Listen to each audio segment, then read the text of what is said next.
অৱশেষত ৰেলখন মালপত্ৰ শিকলিৰে বান্ধ খালে। পানীৰ বটল, খোৱা বস্তু যথাস্থানত। এমাহৰ বাবে মোটামুটি কাপোৰ কানি চুটকেছত ভৰোৱা, কিছু টকা বেগত, অলপ চুটকেছত, টিচিখিনি কাগজ পত্ৰৰ ফাইলত, চব ঠিক ঠাক। সৌৰভৰ খোৱা বোৱা মাহঁতৰ ঘৰতে হ'ব। কমলা দিদিৰ বাৰু দিন বাৰ চাই মই অহাৰ 2 দিন আগতেনো বিচনাত পৰি থকা শাহুৱেকজনী মৰিব লাগেনে? তাই মাছ নাবাচেও নাৰান্ধেও, মাংস কণীৰ কথাই নাই। গেছো নজ্বলায়, কাপোৰো নোধোৱে, মাত্ৰ বাচনকেইটা ধুই দিব। এই ব্যৱস্থাৰে কেনেকৈনো সুপ্ৰসিদ্ধ শৰ্মা পৰিয়ালৰ জ্যেষ্ঠ সন্তান, কোটা এগছ দুডোখৰ কৰিবলৈ ভাল নোপোৱা উচ্চপদস্থ ইঞ্জিনিয়াৰ সৌৰভ শৰ্মাক থৈ মই জুনু হাজৰিকাই গৱেষণাৰ কামত এমাহ ধৰি থাকোগৈ। মায়ে শেষত জানিবা উদ্ধাৰ কৰিলে। সৌৰভে এইকেইদিন মাহঁতৰ ঘৰতে খাব। মায়ে ভাল ৰান্ধে, তাতে জোঁৱায়েকে খাব আৰু যত্নেৰে ৰান্ধিব। মোৰ দৰে ভাগৰে যুগৰে লেণ্ডাই ধেণ্ডাই কণী আলু সিজাই তাতে পেকেটৰ মছলা অলপ ছটিয়াই জোল ৰান্ধি নোখোৱায়। ভাইটিয়ে কুকুৰ ভাল পায়। আমাৰ দুটাৰ লগত তাৰ আত্মীয়তাও আছে। সেইটো সমস্যাও সমাধান। গৱেষণাৰ কামত পঢ়িবলৈ যোৱাৰ ছুটিও মঞ্জুৰ হৈ আছে। সৌৰভে পইচা পাতি লগাতকৈ বেছিহে দিছে। আৰু মাজনীৰ গৰমৰ বন্ধ চলি আছে। তাইক কাইলৈকে দেউতাকে গাঁৱৰ ঘৰত থৈ আহিবগৈ। আইতাকে আতুল তুলকৈ ৰাখিব। তাইক লৈও চিন্তা নাই। সকলো চিন্তাৰ শেষত এয়া কাঞ্চনজংঘা এক্সপ্ৰেছ। এটা দিন আৰু এটা ৰাতিৰ পিছত কলিকতা, তাৰপিছত নেশ্যনেল লাইব্ৰেৰী। চব চিন্তা, চব দায়িত্ব পাহৰি মই দমদম কিতাপৰ মাজত অতীতলৈ ঘূৰি যাম। বিচৰণ কৰিম মৰি যোৱা সময়ৰ ধ্বংসস্তূপত ফচিল হৈ থকা নাৰীজাকৰ মাজত। মৰা সময় আজুৰি পিজুৰি সিহঁত জাকক বিচাৰিম। ধ্বংসস্তূপৰ মাজৰ পৰা এজনী এজনীকৈ সিহঁতক টানি টানি উলিয়াম। জৰি গছ গজি ফাটি ফাটি যোৱা দেৱালৰ ছাদ বহি নিঃশব্দ আলাপত মগ্ন হ'ম। অন্ধকাৰ সময়ৰ নাৰীখিনিৰ লগতে মই এমাহ জুৰি থাকিম। মৃত সময়ৰ অলিয়ে গলিয়ে ঘূৰি ফুৰিম। সময়ৰ ধ্বংসস্তূপত চেপা খাই থকা এজাক নাৰীয়ে মোক যেন ফিচফিচাই মাতি আছে, আহ আহ আহ। ক্ৰমাৎ মই সন্মোহিত হৈ পৰিছোঁ। মোৰ চাৰিওফালে বহুত দিন নুখোলাকৈ পৰি থকা পুৰণা কাপোৰৰ বাকচ এটা হঠাৎ খুলি দিয়াৰ গণ। প্ৰেতিনীহেন এজাক নাৰীৰ উশাহৰ শব্দত মই পোত গৈছোঁ। মোৰ গাত সিহঁতৰ খচখচীয়া ছালৰ স্পৰ্শ। মাৰ ইয়াত আৰু নাই বুজিছা। একেবাৰে 18শ শতিকালৈ বেক গিয়াৰ লগাইছে। দেউতা কাক বা লগ পাইছে, কি বা কথা পাতিছে। বাপেক জীয়েকে সচৰাচৰ একেলগ হৈ মোক হহা দি হাঁহিছে। দুয়ো মোৰ গৱেষণাৰ বিষয়বস্তু জানে। বহুদিন মোৰ মুখত 18-19 শতিকাৰ নাৰী অৱস্থানৰ বিষয়ে গল্প শুনিছে। বিশেষকৈ মাজনীয়ে কুটুৰি কুটুৰি সেই সময়ছোৱাৰ নাৰীৰ বাল্যবিবাহ, বাল বিধৱা আদিৰ সম্পৰ্কে প্ৰশ্ন সুধি বহুত কিছু কথাই জানি পেলাইছে। ওখ পাখ সুপুৰুষ সৌৰভৰ কান্ধ চোঁ চোঁ হৈছে মাজনী। মোতকৈ অকণমান ওখই হ'ল চাগে। তাইক দেখিলে কোনে ক'ব 11 বছৰ পূৰ হোৱা নাই বুলি। অকল শৰীৰটো নহয়, মনটোও কিমান পূৰঠ হৈছে তাইৰ। ৰেল এৰাৰ সংকেত দিছে। বাপেক জীয়েকে মোলৈ ছাৰপ্ৰাইজ গিফ্টটো আগবঢ়াই দি শুভেচ্ছা জনাইছে। এইকেইদিন মাজনীয়ে মোক লুকুৱাই লুকুৱাই দেউতাকৰ লগত মোকনো বিদায় মুহূৰ্তত কি উপহাৰ দিব খুব আলোচনা কৰি আছে। মই শুনিও নুশুনাৰ ভাও জুৰিছোঁ। পেকেটটো ইমান ধুনীয়াকৈ বান্ধিছে মাজনীয়ে। ওপৰৰ চেটিনৰ ৰঙা ফিটাডালত গাঁঠি দিছে দুপাহ ৰঙা গোলাপ, এথোপা খৰিকা যায়। সৌৰভ আৰু মাজনী নামি গৈছে। সৌৰভৰ শেষ মুহূৰ্তৰ দৰকাৰী কথা, মই কোৱা গাড়ীখন ৰৈ থাকিব।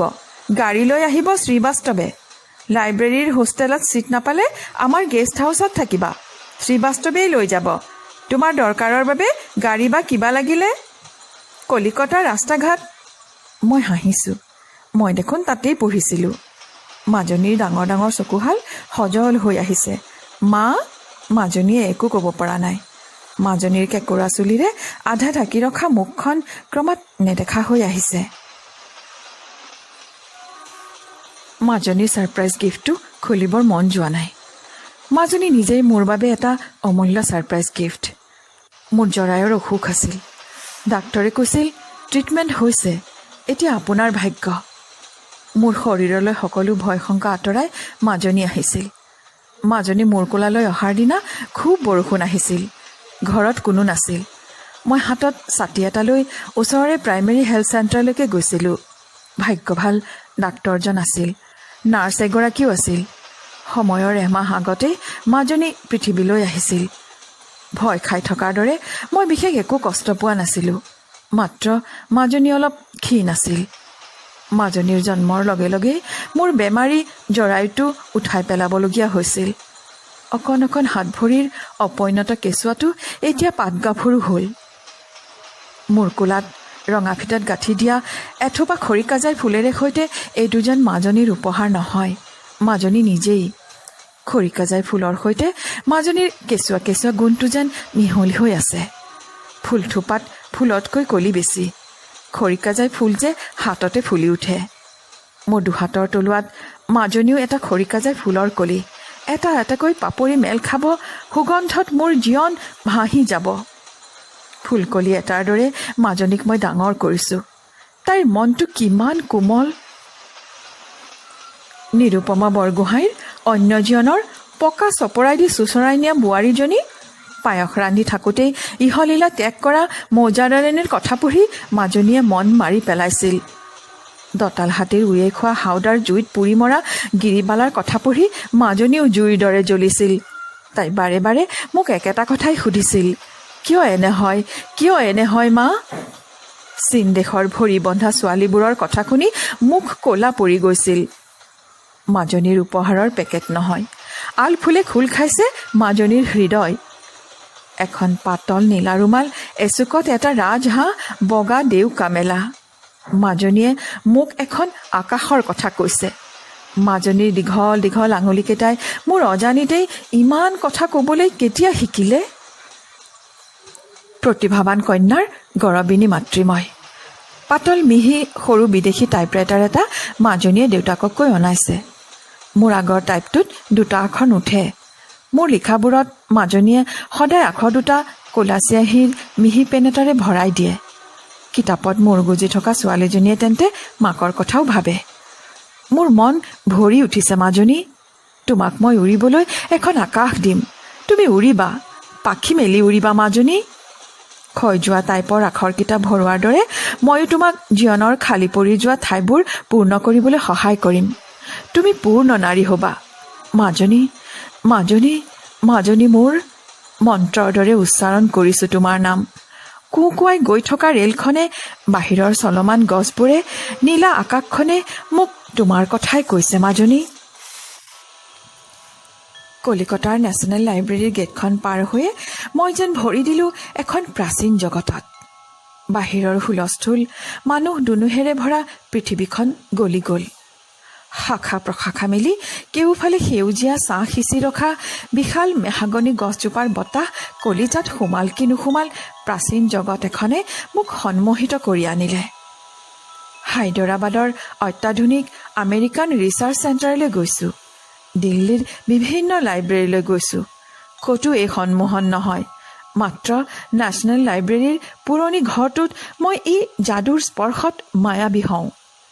কিমান সময় দেখিছে এই বিশাল নাগচম্পাজোপাই।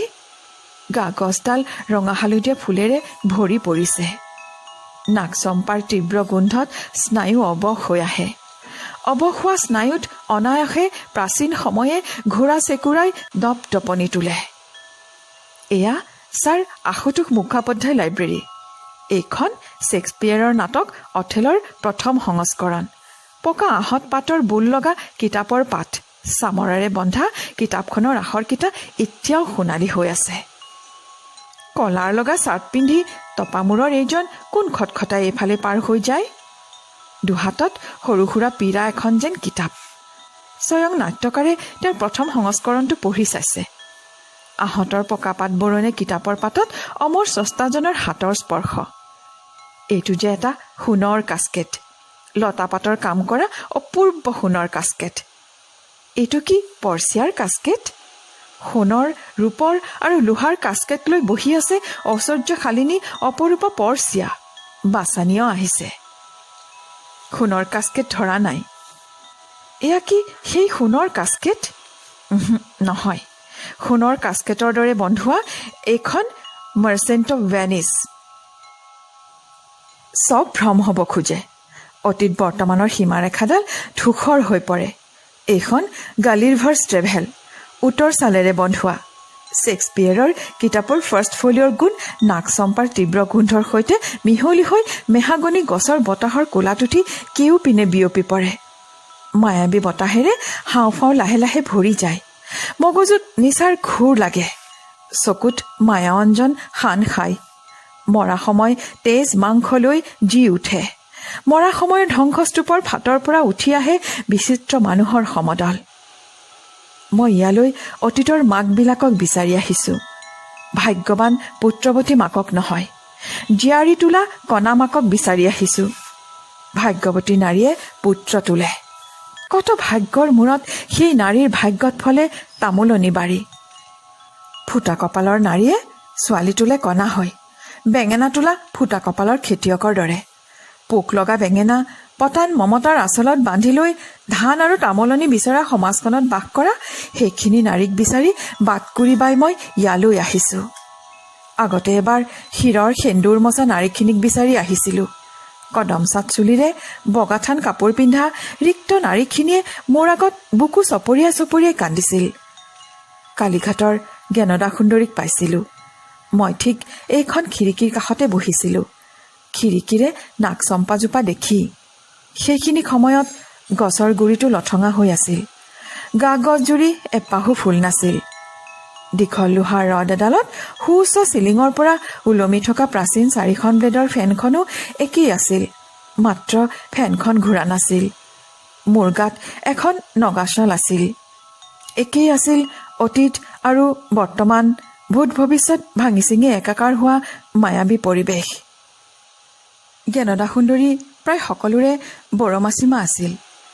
ওখ মেধিন চিপচিপীয়া মানুহজনী মোৰ ওচৰলৈ আহিছিল। গাৰ পৰা তেল মছলাৰ তীব্ৰ গোন্ধ এটা ওলাইছিল। তেওঁ ডাঙৰ ভতিজাকৰ 300 মানুহৰ অন্নপ্ৰসন্নৰ 8 পদৰ ভোজ এটা ৰান্ধি আহিছিল। কিমান বয়স আছিল তেখেতৰ? প্ৰায় 60ৰ ওচৰা ওচৰি। মই সুধিছিলোঁ, আপোনাৰ এই বয়সত ইমান মানুহৰ ভাত ৰান্ধিবলৈ কষ্ট নহয়? মোৰ ৰুমালেৰে মচি দিছিলোঁ যাৰ কালিও বগা মুখখনত জিলিকি উঠা ঘামৰ বিন্দু। মোৰ সামান্য এই স্পৰ্শতে তেওঁ ব্যাকুল হৈ উঠিছিল। ইমান আদৰ কৰি মাত দিছা। আমি দুয়ো ওচৰ চাপি আহিছিলোঁ। পুৰণি পাটৰ কাপোৰ হেন হোৱা কিতাপ আলোচনীৰ দমৰ মাজৰ পৰা তেওঁ মোৰ কাষ চাপি আহিছিল। অনৰ্গল কথা কৈছিল। মই মাত্ৰ 2-এটা প্ৰশ্নহে সুধিছিলোঁ। স্বামীৰ কথা কি আৰু মনত থাকিব মা? দুবাৰমানহে দেখিছিলোঁ। বিধৱা কাক বোলে নাজানিছিলোৱে। আমাৰ ঘৰত কোনো বিধৱা নাছিলে। দেউতাৰ ঘৰত আছিলোতো, পাৰি দিয়া শাৰীও পিন্ধিছিলোঁ। খাবৰ সময়ত মাছ খুজিলে মায়ে কান্দিছিল, সেইবাবে খোজা নাছিলোঁ। মাছনো খাবলৈ কেনেকুৱা আজিও মনত নপৰে। মোৰ ডিঙিত হাৰ আছিল, হাতত চুৰিও আছিল। আপোনাক আন মানুহে এইবোৰ পিন্ধাৰ কাৰণে একো কোৱা নাছিল? কিয় কোৱা নাছিল মা? তেতিয়া মোৰ 14-15 বছৰ বয়স।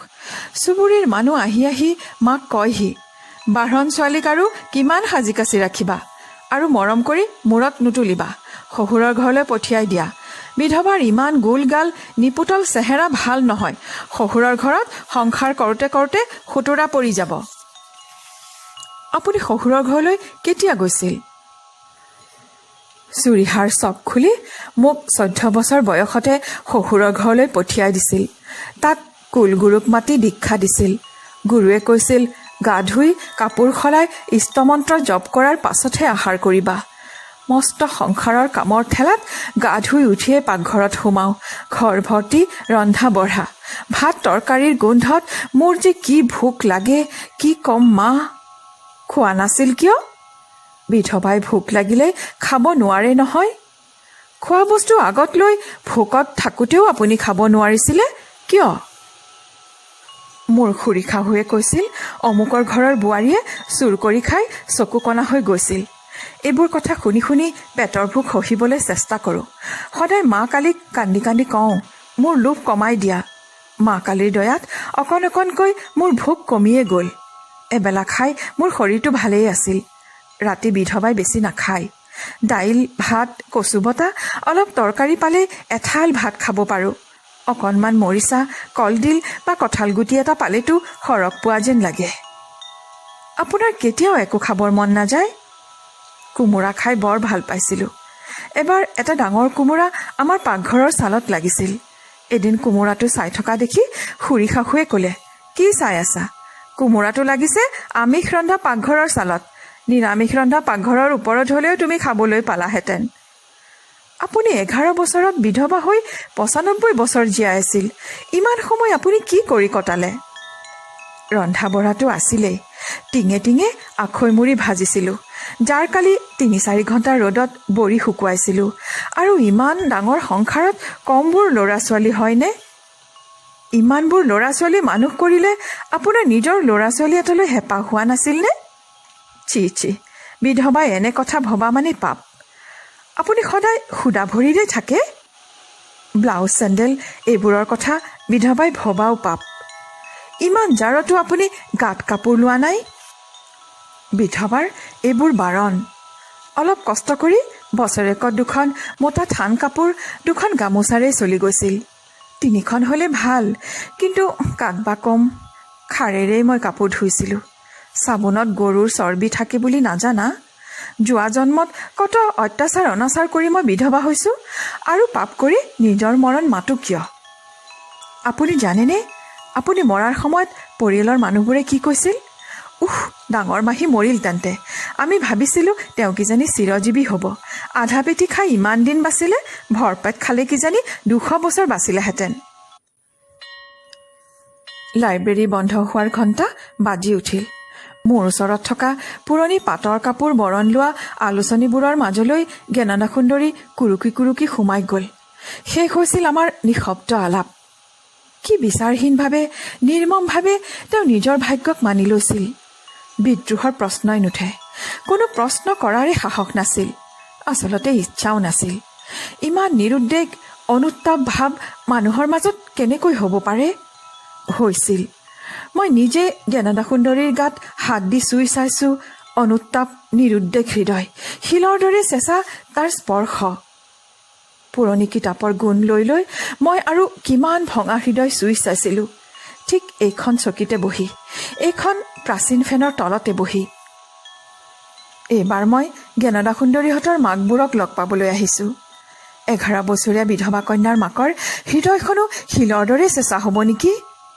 নিপুতল বাঢ়ন্ত বিধৱা কন্যাক আধা পেটিকৈ ভাত খুওৱা, মাছ খুজিলে চকুপানী টোকা, নিজ হাতে গাৰ অলংকাৰ, ৰঙীন কাপোৰ খহাই অনা, একাদশীত ৰুগ্না জীয়েকক পানী এটোপা দিবলৈ মান্তি নোহোৱা মাককেইগৰাকীৰ হৃদয় কেনে আছিল?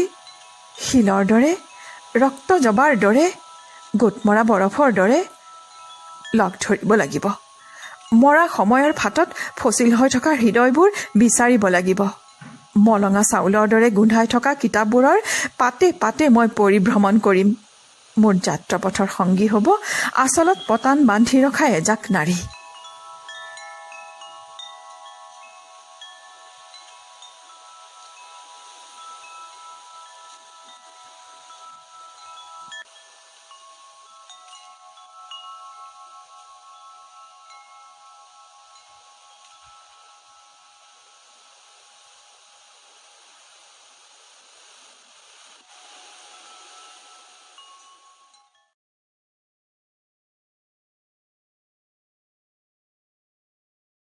আজি কেইবাদিনৰ মূৰত বৰষুণ দিছে। গৰম কমি গৈছে। বৰষুণজাক এৰাৰ লক্ষণ নাই। এবাৰ বাঢ়ে, এবাৰ কমে। প্ৰকাণ্ড প্ৰকাণ্ড গছবোৰ বৰষুণত ডুব খাই পৰিছে। মানুহ কম কাৰণে চাগৈ চিৰিকেইটা আৰু বহল আৰু দীঘল লাগিছে। মই বহা চকীখনৰ কাষৰে পাজৰেও খালী পৰি আছে। সযত্নে বন্ধাই থোৱা আলোচনী, কিতাপবোৰ আজি থোপাই থ'ব লগা হোৱা নাই। মেল খুৱাই থ'ব পাৰিছোঁ। কিতাপৰ পাতৰ পৰা সুৰসুৰকৈ কেইবাজনীও তিৰোতা ওলাই আহিল। জ্ঞানদা সুন্দৰীৰ দৰে নিৰাভৰণ নহয়। আঁঠু অংগত অলংকাৰ পিন্ধি, খোপাত সোণৰূপৰ ফণি পিন্ধি পোহৰলৈ অহা তিৰোতা কেইগৰাকীৰ গাৰ কাপোৰো ৰঙীন। চন্দন, গোণতেল আৰু সেন্দুৰৰ এটা মৃদু গুণ বিয়পি পৰিছে। এইগৰাকী জ্ঞানদা সুন্দৰীৰ মাক।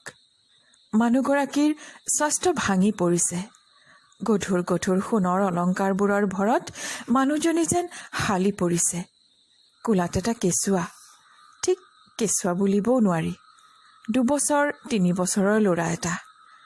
মানুহজনীয়ে কথা বতৰা ক'ব খোজা নাই, অনবৰতে ল'ৰাটোলৈয়ে ব্যস্ত। নুদুকা ল'ৰাটোৱে মাকৰ বুকুখন আজুৰি পিজুৰি আছে। মাকে তাক এবাৰ গাখীৰ খুৱাই, এবাৰ কোলাত লয়, এবাৰ নমাই থয়। ল'ৰাটোৰ গাত এসোপা তাবিজ মাদলি। ইয়াক এইবোৰ কিয় পিন্ধাইছা? মানুহজনীয়ে তাবিজবোৰ আঁচলেৰে ঢাকি ধৰিছে।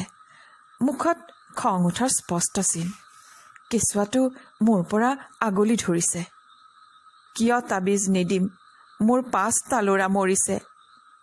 আপোনাৰ ডাঙৰ ছোৱালী জ্ঞানদা সুন্দৰী, তাই নাথাকিলে মোৰ কি যে দিগদাৰী হ'লহেঁতেন। মোক আঁতুৰ ঘৰত যত্ন লোৱা, সংসাৰৰ ঠেলা চম্ভলা চবখিনি তাইয়েই কৰিছিল। কান্দি কাটি দুখত ক'ব নোৱাৰা হৈ থকা মোৰ ল'ৰা তাইয়ে লৰা-চৰা কৰিছে।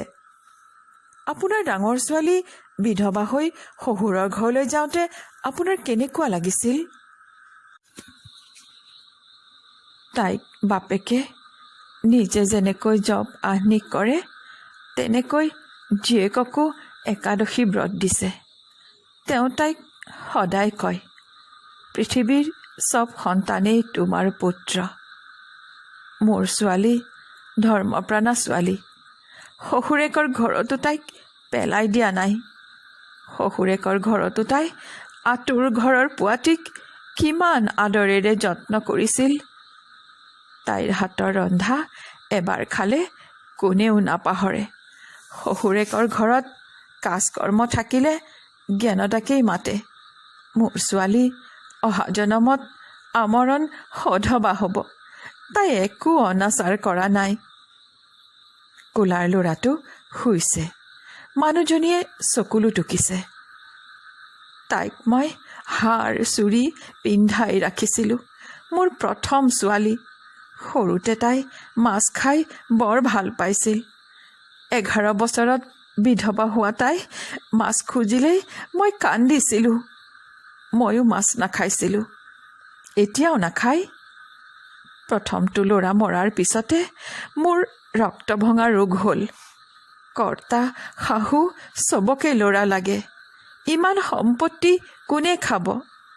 বছৰে বছৰে পোৱাতি হোৱা তিৰোতাই মাছ নাখালে কেনেকৈ গা টঙাব? জ্ঞানদাক শহুৰেকৰ ঘৰলৈ পঠিওৱাৰ পিছত মই ৰক্ত ভঙা ৰোগ আৰু ল'ৰাৰ চিন্তাতেই আছিলোঁ। ঠাকুৰক সদায় প্ৰণাম কৰোঁ। মোৰ ছোৱালীক মনত বল দিয়া। পাপ অনাচাৰৰ ফালে নিনিবা। অহা জনমত তাইক আমৰণ সধবা কৰা। ল'ৰাটো সাৰ পাই কান্দি উঠিল। মানুহজনী ব্যস্ত হৈ পৰিল। তাই আৰু কথা নাপাতে। আলোচনীখন জপাই থলোঁ। মানুহজনীও জাপ খাই পৰিল। তাইৰ হৃদয়খন চুই চাবলৈকে নহ'ল। নাই, নোৱাৰি। হৃদয়খন হাত দিব নোৱাৰি। তাবিজ মাদলিৰে পোত খাই থকা ল'ৰাটোৱে মানুহজনীৰ হৃদয়খন এনেকৈ আগলি আছে যে আঙুলি এটাও থ'ব নোৱাৰি। কোনো পধ্যেই নোৱাৰি। 1880 চনৰ এক আন্ধাৰ গহ্বৰৰ পৰা উঠি আহিছে এইজনী মানুহ। ভৰপূৰ চেহেৰা, 7টা ল'ৰাৰ মাক। এজনী ছোৱালী বিয়া দিছে। সৰু ছোৱালীজনী বাল বিধৱা হ'ল। জমিদাৰ প্ৰফুল্ল চন্দ্ৰই ল'ৰালৈ ছোৱালী চাবলৈ আহি জাপ খাই থকা পদুমকলিহেন ছোৱালীজনী দেখি ল'ৰাৰ কথা পাহৰি নিজলৈকে ঠিক কৰি পেলালে। মাকৰ মন একেবাৰেই নাছিল। জমিদাৰ প্ৰফুল্ল চন্দ্ৰৰ ডকাইতিৰ বদনাম আছিল। হাপানীত ভুগি স্ত্ৰী মৰা জমিদাৰৰ আদব কাইদা দেখি বাপেক এক কথাতেই মান্তি হ'ল। ছোৱালীজনী ডাঙৰ হোৱাৰ আগতেই খবৰ পালে জমিদাৰক কোনোবাই লাঠিৰে কোবাই মাৰিলে। চুপি চুপি খবৰ ওলাইছে যে ডকাইতিত যাওঁতেই প্ৰফুল্ল চন্দ্ৰৰ এই দশা হ'ল। জমিদাৰৰ বিধৱা পৰিবাৰ এয়া মাকৰ আঁচলত ধৰি মোৰ ফালে আঙুলি এটা চুপি চুপি চাই আছে। বগা পাৰি নোহোৱা থান কাপোৰ এখনৰ মাজতে দুচিটা কৰি তাইৰ কণমানি দেহাটো মেৰাই থৈছে। তাইৰ হাতত মাকৰ ৰঙাপাৰিৰ শাৰীৰ আঁচল। তোমাৰ নাম কি? এইফালে আহাচোন। তাই নাহে। মাকৰ শাৰীৰ মাজত তাই মুখখন লুকুৱাই দিছে। জমিদাৰৰ হিচাপ ভুল নাছিল। এইজনী ছোৱালী ভৰ বয়সত জোনাকত পাহি মেলি থকা সুগন্ধি বগা পদুম এপাহ যেন হ'ব। মোৰ ছোৱালীজনীৰ নাম ময়েই স্বৰ্ণ ৰাখিছিলোঁ। মোৰ 8টা ল'ৰা ছোৱালী এটাৰো স্বৰ্ণৰ দৰে চেহেৰা নাই। কিন্তু কি হ'ব, মোৰ সোণৰ ছোৱালীৰ ভাগ্য যে জুয়ে পোৰা। মানুহজনীয়ে কান্দিছে। আপোনাৰ 8টা ল'ৰা নাতি বোৱাৰীৰে ৰজনজনা সংসাৰ। স্বৰ্ণক ঘৰখনে নাচাবনে? তাইৰ বিয়াৰ কথাও। মানুহজনীয়ে চক খাই জীয়েকক আৱৰি ধৰিছে। পাপ কথা নুশুনাব। ৰঙাপাৰিৰ আঁচলেৰে চকুহাল মচি মচি মানুহজনীয়ে মোলৈ চাইছে। বিধৱাজীক বুকুত ৰখা মানে জ্বলা জুই লৈ থকা। আপুনি তাইক বিয়া দিয়াৰ কথা কৈছে। মই তাইক খাবলৈকে দিব নোৱাৰোঁ। খাবলৈকে দিব নোৱাৰে? আপোনাৰ সংসাৰত? ঠিকেই। মোৰ পুখুৰীত মাছ, গোহালিত 4জনী ক্ষীৰতী গাই, ধান কি নাই। কিন্তু মোৰ সোণৰ প্ৰতিমা ভোকত থাকে। সৰুতে তাইক মিঠাই গাখীৰকে খুৱাই ৰাখিছিলোঁ। বাঢ়ন্ত ছোৱালীৰ মিঠাই গাখীৰেৰে কি ভোক গুচাব পাৰে? ভাত কিয় খোৱা নাছিলে? আমাৰ ঘৰত প্ৰতিদিনে 3-4 পদৰ মাছ ৰন্ধা হয়। প্ৰায় 2 দিনৰ মূৰে মূৰে মাংস ৰান্ধোঁ। মোৰ ছোৱালীক মই কেনেকৈ দাইলৰ বড়িৰে ভাত খুৱাম? অলপ ডাঙৰ হ'লত গাখীৰেৰে তাইৰ পেটৰ ভোক গুচাব নোৱাৰি ভাত দিবলৈ ল'লোঁ। মই নিজ হাতে বিধৱাৰ নিৰামিষ ভাত ৰান্ধি পাকঘৰৰ এচুকত পীৰা পাৰি তাইক ভাত খুৱাই দিওঁ। পাকঘৰৰ অন্য কোণাত ঘৰৰ ল'ৰাবোৰে মাছ ভাত খায়। তাই মাছ মাংস নিবিচাৰেনে? মোৰ সোণৰ ছোৱালী বৰ শান্ত। তাইৰ একো ওজৰ আপত্তি নাই। কিন্তু বাঘৰ আগতেল খোৱা ল'ৰাজাকে তাইক সিহঁতৰ ভাগৰ মাছ দেখুৱাই জোকায়। স্বৰ্ণৰ থালত মাছ নাই। তাই তেতিয়া কান্দে। মই অলপ ডাঙৰকৈ দাইলৰ বৰা ভাজি আলুৰে তাইক মাছৰ জোল ৰান্ধি দিওঁ। ল'ৰাজাক জানো কম? সিহঁতে মাছৰ কাঁইট দেখুৱাই তাইক কয়, স্বৰ্ণৰ মাছত কাঁইট নাই। তাই আকৌ কান্দে। মই বাঁহৰ কাঠি চুচি দাইলৰ বৰাৰ মাজত ভৰাই দিওঁ। তাই আনন্দত কাঠি উলিয়াই ল'ৰাজাকক দেখুৱাই, এয়া মোৰ কাঁইট। মানুহজনীয়ে জীয়েকক বুকুত সুমুৱাই আকৌ উচুপি উঠিল। কিমান দিন এই চলনা চলিব? মোৰ সোণজনীয়ে চব বুজি পাই মূৰৰ চুলি পেলাই বিধৱা ব্ৰত ল'লে। মোৰ ছোৱালী 4 বছৰ বয়সত বিধৱা হৈছিল। তাইৰ খোৱালৈ মই কিমান কষ্ট পাইছিলোঁ সেয়া তোমাতকৈ বেছি। আৰু এগৰাকী মানুহ আহি আমাৰ মাজতে হাত ভৰি মেলি বহিলহি। কি কষ্ট হৈছিল আপোনাৰ? স্বৰ্ণৰ মাক মানুহগৰাকীৰ ওচৰ চাপি গৈছে। মোৰ কমলাৰ কি ভোক। স্বৰ্ণৰ মাকে কমলাৰ মাকৰ মুখতে ধৰিছে। মোৰ স্বৰ্ণৰো কি ভোক আছিল। ঘৰত গাখীৰ আছিল বাবে তাইক মই বচাব পাৰিলোঁ। মোৰ কমলাকো মই বাৰে বাৰে গাখীৰ খুৱাইছিলোঁ। দিনে 2-3 খেৰ গাখীৰ খুৱাইও মই তাইৰ ভোক মাৰিব পৰা নাছিলোঁ। কথা ক'লে মুঠেই নুশুনে। খালি দৌৰি ফুৰে, খেলিব আৰু ভোক লাগিব। মোৰ স্বৰ্ণ শান্ত ছোৱালী। তাইক ক'লেই দৌৰা দৌৰি নকৰে। মোৰ কমলাক কোনে কথা শুনাব? খালি দৌৰিব আৰু ভোক লাগিছে বুলি আঁচলত ধৰি কান্দিব। মোৰ শাহু খুৰী শাহু নিয়ম কানুনত বৰ কাঢ়া আছিল। কমলাক যেন এক সূৰ্যত মই এসাঁজ ভাত খুৱাওঁ, এই আছিল নিৰ্দেশ। কোৱা স্বৰ্ণৰ মাক, কোৱা মাজনীৰ মাক, কোনজনী মাকে কমলাৰ দৰে স্বাস্থ্যৱান ছোৱালীক এক সূৰ্যত এসাঁজ ভাত খুৱাই ৰাখিব পাৰিব? স্বৰ্ণৰ মাক আৰু কমলৰ মাক দুয়োজনীয়ে চকুলো মচিছে। কমলাৰ মাক, আমি কিমান পাপ আৰু অনাচাৰৰ ফলত বিধৱা কন্যাৰ মাক হৈছোঁ। বাঢ়ি অহা ছোৱালীক ভোকত ৰাখি আমি বাৰু আৰু পাপ বঢ়োৱা নাইনে? মই মোৰ বিধৱা ছোৱালীক ভোকত ৰখা নাই। কমলাৰ মাক দেখ দেখকৈ উত্তেজিত হৈছে।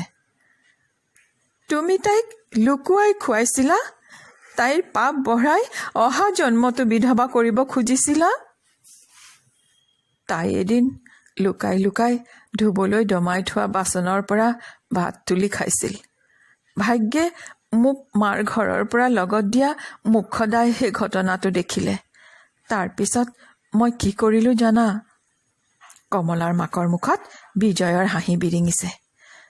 তাইক এক সূৰ্যত বিধৱাই দুবাৰ ভাত খাব নোৱাৰাৰ নিয়মো ভাঙিবলৈ নিদিলোঁ আৰু ভৰপেট 3 সাঁজ 3 বেলা ভাতো খোৱালোঁ। কেনেকৈ? স্বৰ্ণৰ মাক অবাক হৈছে। শুনা, কমলাৰ মাকে হাতৰ আঙুলিবোৰ ফুটাইছে। ৰাতি শুবলৈ যোৱাৰ আগতে মই কমলাৰ শোৱা ঠাইৰ মূৰৰ শিতানত এবাটি পঁইতা ভাত থৈ দিওঁ। বিচনা যাতে চোৱা নহয় সেই কথা মনত ৰাখি শেষ ৰাতিৰ ফালে মই গাত গামোচা পিন্ধি ছোৱালীজনীক বেলি উঠাৰ আগেয়ে নিমখ দি পঁইতা ভাত বাটি খুৱাই দিওঁ। টোপনিয়াই টোপনিয়াই তাই ভাত বাটি খাই আকৌ শুই পৰে। তুমি সদায় বেলি উঠাৰ আগতে সাৰ পোৱা, কেতিয়াও সাৰ নোপোৱাকৈ নাথাকা? মোৰ কথাত কমলাৰ মাকে হাঁহিছে। কেঁচুৱাই গাখীৰ খাবৰ সময়ত তুমি কেনেকৈ সাৰ পাইছিলা? তোমাৰ ছোৱালীয়ে বিচনাত তিয়ালে কেনেকৈ গম পাইছিলা? মানুহগৰাকীয়ে বুকুত হাত দিছে। মাকৰ মৰম বুজিছা, মাকৰ মন। তাৰপিছত স্বৰ্ণৰ মাকৰ মুখত অপাৰ কৌতূহল। তেতিয়া আটা ময়দা নাছিল নহয়, খোৱা বুলিলেই ভাত। আখৈ মুড়ি লক্ষ্মী বস্তু, এয়া খোৱা মানেই ভাত খোৱা। এইবোৰ যেতিয়াই তেতিয়াই খালে এসাঁজ ভাত খোৱা হৈয়ে যাব। মোৰ স্বৰ্ণই মুড়ি খাবলৈ বিচাৰিলেই চানাৰ সৰু সৰু টুকুৰা কৰি দিছিলোঁ। তাই নিজেই কৈছিল, বিধৱাৰ মুড়ি এয়া। পঁইতা ভাত খাই কমলাৰ পেট ভৰি থাকে। তাই ইঘৰ সিঘৰত খেলি ফুৰে।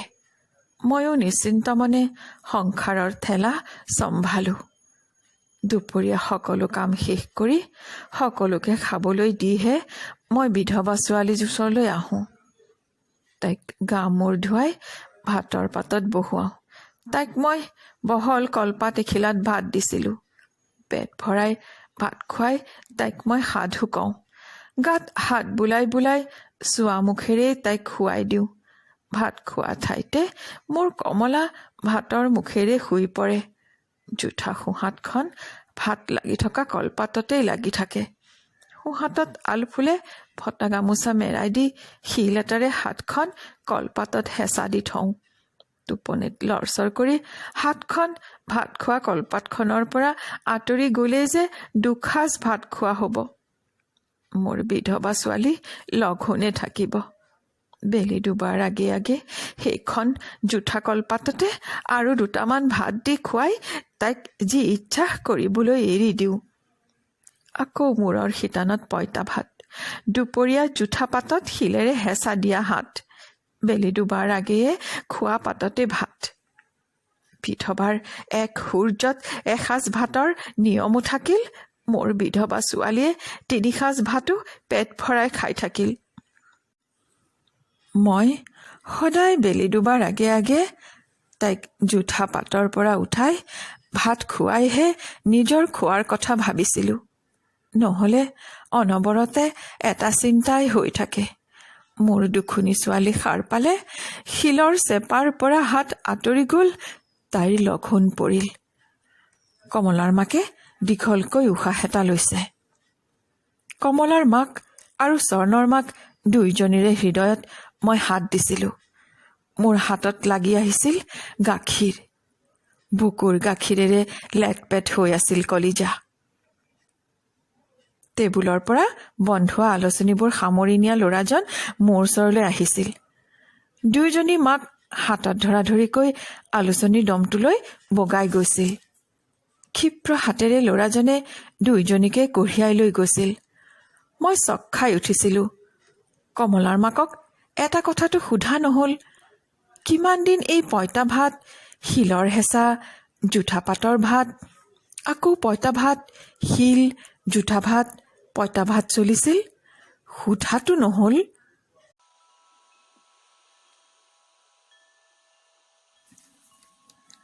জ্ঞানদা সুন্দৰীৰ মাক, স্বৰ্ণৰ মাক, কমলাৰ মাক আটাইকেইজনী পুৱাই মোৰ ওচৰলৈ আহে, দিনটো লগতে থাকে। 1890 চনৰ আন্ধাৰৰ পৰা হিয়া ঢাকুৰি এইগৰাকী বাসন্তীৰ মাক আমাৰ মাজলৈ উঠি আহিছে। বাসন্তীৰ মাকে কমলাৰ মাকক গমা মাৰি ধৰিছে। তুমি ছোৱালীক ভাত খুৱাবলৈ কিমান চিন্তা কৰিব লগা হৈছিল। এইবাৰ বাসন্তীৰ মাকে স্বৰ্ণৰ মাকৰ ওচৰলৈ গৈছে। তুমি মাছ খুৱাব নোৱাৰি দুখ কৰিছা। এইবাৰ বিস্ফাৰিত চকুৰে মোলৈ চাইছে। তোমাৰ মেচিনেৰে মোৰ কথা লিখা। মই মোৰ বিধৱা ছোৱালীক পানী খুৱাব নোৱাৰিছিলোঁ। মানুহজনীয়ে কান্দিছে। বাসন্তীৰ মাকৰ ব্যৱহাৰ পাতি সৰ্বসাধাৰণৰ দৰে নহয়, ভয় লগা ধৰণেৰে হিষ্টৰিকেল ব্যৱহাৰ। বাসন্তীৰ মাকৰ কাপোৰ কানিৰ লাগ বান নাই, কথাৰো লাগ বান নাই। মোৰ ছোৱালী 14 বছৰ বয়সত বিধৱা হৈ ঘূৰি আহিছিল। তোমালোকৰ ছোৱালীয়ে অম্বুবাচী একাদশী পালন কৰিছিলে নে নাই জানানে? একাদশীৰ নিৰ্জলা ব্ৰত নাপালিলে কি হয়? অহা জন্মতো বিধৱা হয়। গা ভাৰী বিধৱাৰ মাক আছিলোঁ মই। পুৰোহিত, শহুৰ, শাহু, মা দেউতা আটায়ে কৈছিল একাদশীৰ ব্ৰত ভংগ মানে নৰক বাস। বাসন্তী মোৰ ডাঙৰ ছোৱালী। মোৰ বিয়া হৈছিল 12 বছৰ বয়সত। বাসন্তীয়ে সদায় পুখুৰীত গা ধুইছিল, ঠিক মোৰ স্বৰ্ণৰ দৰে। মোৰ কমলাই পুখুৰীত সাঁতুৰি ইপাৰ সিপাৰ হৈয়েই থাকিছিল। একাদশীত মই বাসন্তীক পুখুৰীত গা ধুবলৈ নিদিছিলোঁ, ঘৰতে পানী তুলি দিছিলোঁ। কিয়? মোৰ প্ৰশ্নত বাসন্তীৰ মাকে ঘোপাকৈ চাইছে। তাৰপিছত উৰুত চপৰিয়াই চিঞৰি উঠিল, ব্ৰত ভংগ, নৰক বাস, অহা জনমতো বিধৱা। মানুহজনী অলপ সময় গুম মাৰি ৰৈছে। হঠাৎ সাৰ পোৱা দি উঠি মানুহজনীয়ে বুকু চপৰিয়াই উঠিল। বাসন্তীৰ বিষ আৰম্ভ হৈছিল। তাই পানী পানীকৈ কান্দিছিল। জেঠৰ একাদশী, গৰম। ল'ৰাৰ মুখ দেখিব এতিয়া মোৰ বাসন্তীয়ে। ভোক পিয়াহ পাহৰি যাব মোৰ ছোৱালীয়ে। কানাই হেন ল'ৰা হ'ব। মা পানী, মা পানী। শাহুৱে নাইত পানী ঢালিছিল, খুৰী শাহুৱে কাণত পানী ঢালিছিল, আৰু মোৰ বাসন্তী পানী পানী পানী। দ্বাদশীৰ দিনা বাসন্তী মৰি থাকিল। কৰ্তাৰ লগত বিচনাত উঠোঁতে, ভাত খাওঁতে কেৱল বিধৱাৰ মাত, পানী পানী পানী। কৰ্তাৰ নতুন কইনাই অষ্ট অংগত গহনা পিন্ধি বহি আছিল। বগা বৰণত সোণৰ অলংকাৰ ভাল লাগিছিল। পানী, কাণত পানীৰ ফুটা, উঠা নমা কৰা পেটত শিল ৰাখি তাৰ ওপৰত পানীৰ ফুটা, নাইত পানীৰ ফুটা, নহ'লে নৰক বাস। নিৰ্জলা ব্ৰত ভংগ একাদশীৰ দিনা। পাপ, ভয়ংকৰ পাপ। মানুহজনী জঁপিয়াই উঠিছে। বাসন্তীৰ মাকৰ হৃদয়খন উদং হৈ আছিল। চোৱাৰ লগে লগে মোৰ হাততে ঠান ঠান হৈ ভাঙি থাকিল। টাইপৰাইটাৰত বাজি থাকিল বাসন্তীৰ মাকৰ হৃদয়। খটকৈ শব্দ কৰি টাইপৰাইটাৰটো বন্ধ হৈ গ'ল। খাজে খাজে ভঙা কলিজাৰ টুকুৰা। 1875 চনৰ পৰা এইজনী ইন্দুমতীৰ মাক আহি আমাৰ মাজত বহিছেহি। এই বয়সতো পকা মধুৰী আমৰ দৰে গাৰ ৰং, খোজে কাটলে অভিজাত্যৰ গৰিমা। তেওঁ আহি স্বৰ্ণৰ মাকৰ ওচৰত বহিছেহি। তোমাৰ স্বৰ্ণ সুন্দৰ, কিন্তু মোৰ ইন্দুমতীক চোৱা, দেখিছা এনেকুৱা ছোৱালী? ৰাজকন্যা আছিল ইন্দুমতী। খুৰাক দেউতাক সকলোৰে কিমান মৰমৰ আছিল। ইন্দুমতীক কলৈ বিয়া দিছিলা? কমলাৰ মাকে সুধিছে। হুগলী জিলাৰ মজুমদাৰৰ বংশলৈ। মজুমদাৰৰ ঘৰ মই দেখিছোঁ। স্বৰ্ণৰ মাকে প্ৰায় চিঞৰ মাৰি উঠিল। কি প্ৰকাণ্ড ঘৰ! দেৱালে দেৱালে পংখৰ কাজ, জাফৰি দিয়া বাৰাণ্ডা, বৈঠকখানাত শাৰী শাৰী ৰূপৰ ধোঁৱা খোৱা, দলিচা পৰা মজিয়া, আগফালে এখন পালকি, এখন ঘোঁৰা গাড়ী। হ'ব আৰু নকবা, সেই ঘৰেইতো মোৰ ছোৱালীৰ সৰ্বনাশ আনিলে। শহুৰৰ ঘৰেইতো মাইকী মানুহৰ স্বৰ্গ, জ্ঞানদা সুন্দৰীৰ মাকে কৈছে। মোৰ ছোৱালী তাইৰ শহুৰেকৰ ঘৰে মৰালৈকে চালে, মাকৰ ঘৰত ছোৱালীৰ বাবে ঠাই নাই। ইন্দুমতীক দেউতাক, খুৰাক, আনকি মোৰ শহুৰ শাহুৱেও বিধৱাৰ দৰে থাকিবলৈ নিদিছিল। পাৰি দিয়া শাৰী, গহনা গাঁঠি পিন্ধি থাকে। তাইৰ দীঘল চুলি কোচাৰে মই খোপা বান্ধি দিওঁ, সোণৰ ফুল কটা ৰূপৰ ফণিৰে সজাই দিওঁ। মই জানিছিলোঁ ইন্দুমতীৰ বাপেকে তাইক আকৌ বিয়া দিয়াৰ কথা ভাবিছিল। তেওঁ সদায় কৈছিল, মোৰ ছোৱালী অপেশ্বৰী কন্যা। খুৰাকে তাইক আখৰ লিখিবলৈ পঢ়িবলৈ শিকাইছিল। শাহুৱে তাইক মাছ মাংসৰে ভাত খাবলৈ দিছিল। দিনত চাকৰ বাকৰক দেখুৱাই বিধৱা নিৰামিষ ভাত খালেও ৰাতি নিজৰ কোঠাত নি মাছেৰে ভাত খুৱাইছিল। পাপলৈ তোমালোকৰ ভয় নাছিল? কমলাৰ মাকে খেপঢুকি সুধিছে। কি পাপ কি পুণ্য মই নাজানো, মাত্ৰ মই জানিছিলোঁ মোৰ ইন্দুমতীয়ে কষ্ট পাব নালাগে। এদিন মজুমদাৰৰ ঘৰৰ এগৰাকী মানুহ আহি ইন্দুমতীক দেখি খেং খেঙাই উঠিল। তাইৰ খোপাৰ ৰূপৰ ফণি, সোণৰ ফুল কটা খুলি দলিয়াই দিলে। সেই মজুমদাৰ বংশৰ ডাইনীয়ে মোৰ ছোৱালীক কি কৈছিল জানা? তোৰ গিৰিয়েৰো মৰিছে, 12-14 বছৰৰ বুঢ়ী হলি, একাদশী কৰনে নাই, মাৰেতো খুব নকইনা কৰি সজাই ৰাখিছে। ডাইনীয়ে মোৰ ছোৱালীক যাদু কৰি গ'ল। তাবিজ দিছিলা বটতলাৰ পীৰ বাবাৰ? জ্ঞানদা সুন্দৰীৰ মাক উৎসাহিত হৈ পৰিছে। কি মই কৰা নাই সোধা। সেই ডাইনী যোৱাৰ পিছতে ইন্দুৱে চাদত গৈ খুব কান্দিলে। কান্দি কান্দি গহনা গাঁঠি চব খুলি শাৰীৰ পাৰি ছিঙি পেলালে। আইতাকে কোঠাত দিয়া ৰৌ মাছ ভজা দলিয়াই পেলালে। একাদশীৰ নিৰ্জলা ব্ৰত পালন কৰা মোৰ ছোৱালীক চাই ঘৰত কান্দোনৰ ৰোল উঠিল। কি পকা পকা কথা কবলৈ শিকিলে। সকলো সময়ত এটাই কথা, বিধৱা কিমান দিন সজাই ৰাখিবা? মোৰ ছোৱালীয়ে কি কষ্ট দিলে মোক। ইন্দুমতীৰ মাকে কথা কব নোৱাৰা হৈছে, মাত থুকাথুকি হৈছে। ইন্দুৰ জ্বালাতনত মোৰ স্বামী মৰিল। জীয়ন্ত প্ৰাণ আছিল তেওঁ। তেওঁৰ ৰাজকন্যাই এদিন ঘৰলৈ সপ্তাহত পৰিয়ালৰ ল'ৰাবোৰৰ চুলি কাটিবলৈ অহা, কিন্তু নাপিতক খাটনি ধৰিলে চুলি খুৰাই দিবলৈ। দেউতাকে আদেশ দিয়া বুলি কৈ তাই আঁঠুত পৰা ক'লা ঢৌ খেলোৱা চুলিকোচা খুৰাই পেলালে। দেউতাক খুৰাকে জোতা খুলি বিহু নাপিতক মাৰিবলৈ খেদি গ'ল। ইন্দুৱে ডাঙৰ ডাঙৰ মাতেৰে চিঞৰিছিল, তোমালোকে এনেকুৱা কৰিলে মই ফাঁচ লৈ মৰিম, নহলে চাদৰ পৰা জঁপিয়াম। বিধৱাক কিমান দিন সজাই ৰাখিবা? আৰু এদিন তাই নাকৰ নোলক খুলিবলৈ গৈ নিজকে ইমান কষ্ট দিলে যে নাকৰ পৰা তেজ পৰি পৰি বগা থান কাপোৰ ৰঙা হৈ গ'ল। সেই গধুৰ হীৰাৰ নোলক দেউতাকে ৰাজকন্যাক বনাই দিয়াইছিল। তাইৰ তিল ফুলহে নাকত হীৰাৰ দৰে জ্বলি থকা নাক ফুলি চাই বাপেকে কিমান আনন্দ পাইছিল।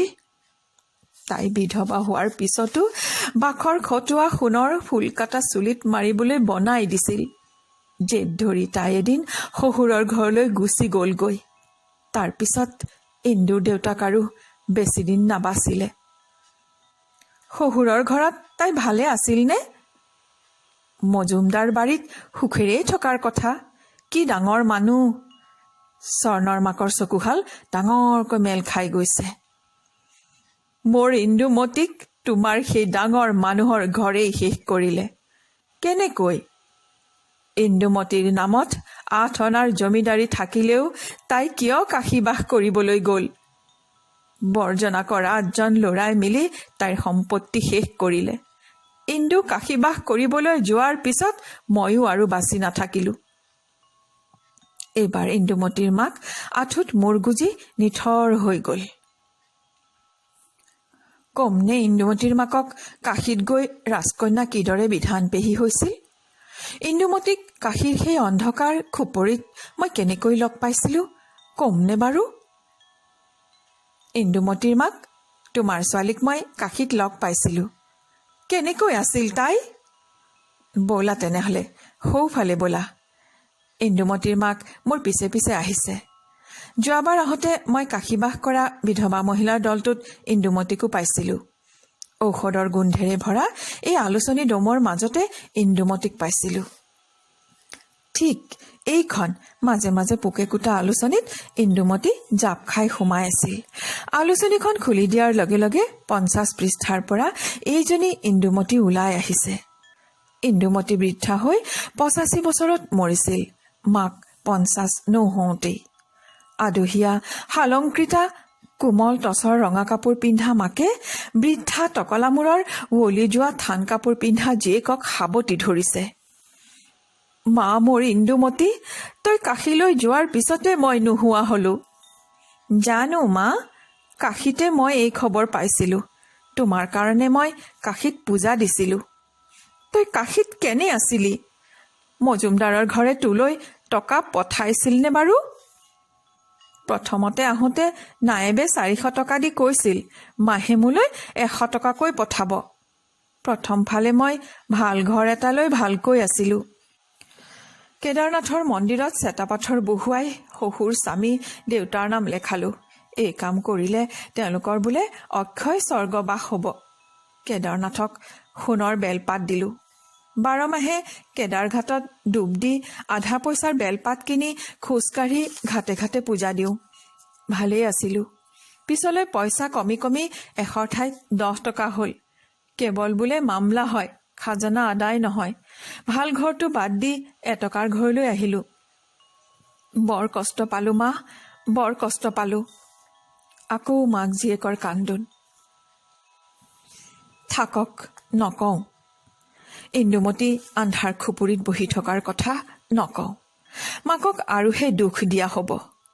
সকলো মানুহক বিপদে আপদে সহায় কৰা, ঔষধ পত্ৰ দিয়া ইন্দুমতী বিধান দিয়া পেহী হৈছিল। তেতিয়াও অনিয়মীয়াকৈ হ'লেও মাহে 10 টকাকৈ আহি আছিল। শেষৰ ফালে চব বন্ধ হৈ গ'ল। কাশীৰ মিছনৰ সেৱাশ্ৰমত বিধৱা ৱাৰ্ডত ইন্দুমতী ভৰ্তি হ'ল। শেষৰ ফালে চাহৰ লগত দুটামান ভজা চাউল খোৱাটো ইন্দুৰ বাবে তীব্ৰ ইচ্ছাত পৰিণত হৈছিল।